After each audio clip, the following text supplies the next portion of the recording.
Chapter 24, The Miraculous Journey of Edward Tulane. And so Edward Tulane was mended, put together again, cleaned and polished, dressed in an elegant suit and placed on a high shelf for display. From the shelf, Edward could see the whole shop, Lucius Clark's workbench and the windows to the outside world and the door that the customers used to enter and leave.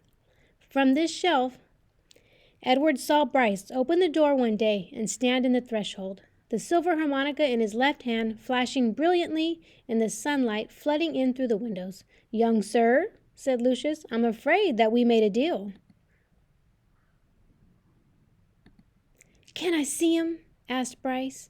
He wiped his hand across his nose, and the gesture filled Edward with a terrible feeling of love and loss. "I just want to look at him." Lucius Clark sighed. "You may look," he said. "You may look, and then you must go and not come back. I cannot have you in my shop every day mooning over what you have lost." "Yes, sir," said Bryce. Lucius sighed again. He got up from his workbench and went to Edward's shelf and picked him up and held him so that Bryce could see him. "Hey, Jangles," said Bryce, "you look good. The last time I seen you, you looked terrible. Your head was busted in and—" "He is put together again," said Lucius, "as I promised you he would be."